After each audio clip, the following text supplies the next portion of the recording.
कभी सोचिए कि अगर किसी क्रिकेट मैच में कोई अंपायर ही ना हो तो क्या होगा, या किसी देश में नियम कानून का कोई रखवाला ना हो। भारत में वो अंपायर, वो गार्जियन हमारे सुप्रीम कोर्ट और हाई कोर्ट्स हैं। ये सिर्फ कानून की किताबें नहीं है, ये हमारे लोकतंत्र की धड़कनें हैं। तो आइए आज इसी की पड़ताल करते हैं कि ये सिस्टम काम कैसे करता है। कभी सोचा है कि जब सरकार और नागरिकों के बीच कोई मतभेद हो या जब किसी के अधिकारों को कुचला जा रहा हो, तो आखिरकार अंतिम आवाज किसकी होती है? कौन है वो जो ये पक्का करता है कि देश संविधान के नियमों से ही चले? जी हाँ, वो आखिरी आवाज है भारत के सर्वोच्च न्यायालय की। 1950 में हमारे गणतंत्र के जन्म के साथ ही ये अदालत बनी। और ये सिर्फ एक इमारत नहीं है, ये हमारे संविधान का किला है। एक ऐसी जगह जो ये पक्का करती है कि इंसाफ सिर्फ एक किताबी बात ना रह जाए, बल्कि हकीकत बने। पर ये जो मजबूत संस्था आज हम देखते हैं ना, ये रातों रात खड़ी नहीं हुई। इसकी जड़ें इतिहास में बहुत गहरी हैं। एक ऐसी कहानी जो हमें गुलामी के दौर से लेकर आजाद भारत तक ले जाती है।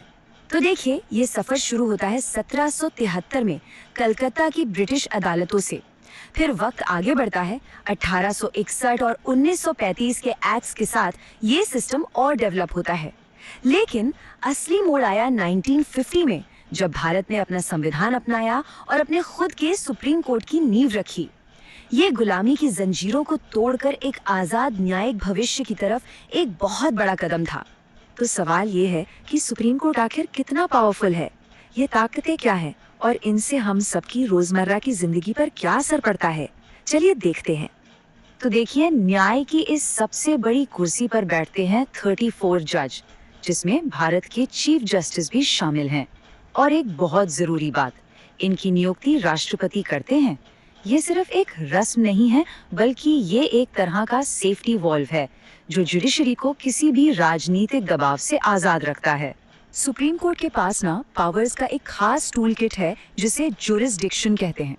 जैसे ओरिजिनल जुरिस्डिक्शन, मान लीजिए दो राज्यों के बीच किसी नदी के पानी को लेकर झगड़ा हो गया, तो मामला सीधे सुप्रीम कोर्ट में जाएगा। फिर आता है विट जुरिस्डिक्शन। अगर किसी को लगता है कि उसके मौलिक अधिकार छीने जा रहे हैं, तो वो सीधा सुप्रीम कोर्ट का दरवाजा खटखटा सकता है।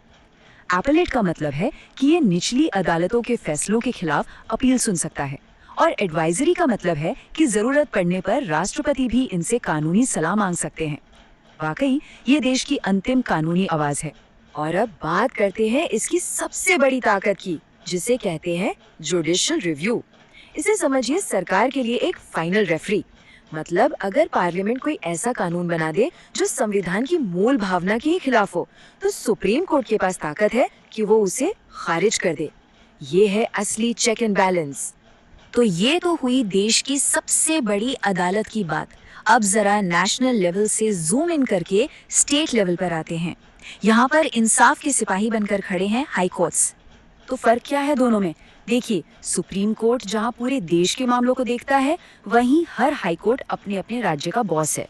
रिटायरमेंट की उम्र में भी फर्क है, पर एक दिलचस्प बात सुनिए, सिर्फ हाई कोर्ट्स के पास एक खास पावर होती है, सुपरवाइजरी जुरिस्डिक्शन। आसान भाषा में कहें तो वो अपने राज्य की सभी निचली अदालतों के कामकाज पर नजर रख सकते हैं, ये पक्का करने के लिए कि सब कुछ ठीक ठाक चल रहा है। थ्योरी और ताकत तो ठीक है, पर असली कहानी तो तब शुरू होती है जब ये अदालतें अपने फैसलों से देश की तस्वीर ही बदल देती हैं।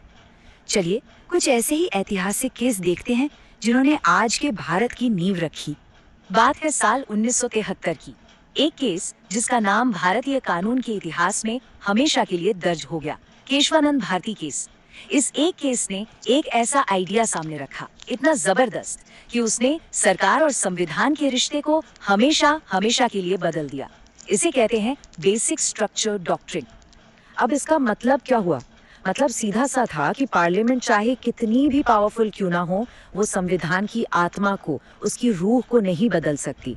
डेमोक्रेसी, सेक्युलरिज्म, हमारे फंडामेंटल राइट्स, ये सब अब पत्थर की लकीर बन गए। इस एक फैसले ने सुप्रीम कोर्ट को संविधान का सबसे बड़ा गार्डियन बना दिया। चलिए अब बात करते हैं पर्सनल लिबर्टी यानी व्यक्तिगत आजादी की।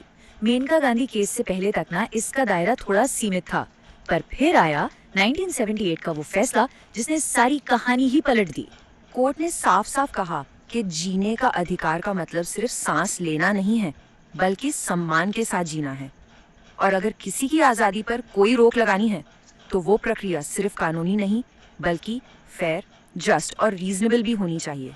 ये सिर्फ 3 शब्द नहीं है, ये हम सब नागरिकों के लिए सरकार की ताकत के खिलाफ एक बहुत बड़ी ढाल है। और अब आते हैं हाल के दौर में। साल 2018 कोर्ट ने एक और ऐसा फैसला दिया जिसकी गूंज पूरे देश ने सुनी और जो लाखों लोगों के लिए एक नई सुबह लेकर आया। सेक्शन 377 के कुछ हिस्सों को हटाकर कोर्ट ने सिर्फ एक पुराना अंग्रेजों के जमाने का कानून ही खत्म नहीं किया, बल्कि LGBTQ+ नागरिकों के सम्मान से जीने, प्यार करने के अधिकार पर मुहर लगा दी। ये बराबरी और मानवाधिकारों की एक बहुत बहुत बड़ी जीत थी। तो इन सब बातों का निचोड़ क्या है? आखिर क्यों ये अदालतें हम सब के लिए इतनी जरूरी है? तो बात साफ है, ये अदालतें सिर्फ कानून की किताबों और लंबे लंबे फैसलों वाली जगहें नहीं हैं। ये हमारे लोकतंत्र की रीढ़ की हड्डी हैं। ये वो आखिरी दीवार हैं जो ये पक्का करती हैं कि ताकत का गलत इस्तेमाल ना हो और हर नागरिक के अधिकार सुरक्षित रहें। ये इंसाफ की उम्मीद की एक किरण है। आज जब भारत डिजिटल दुनिया, नई टेक्नोलॉजी और तेजी से बदलते समाज की तरफ बढ़ रहा है, तो जाहिर है हमारे जस्टिस सिस्टम के सामने भी नए चैलेंज आएंगे। तो सवाल यही है कि हमारे संविधान की ये संरक्षक इन नई चुनौतियों से कैसे निपटेंगे।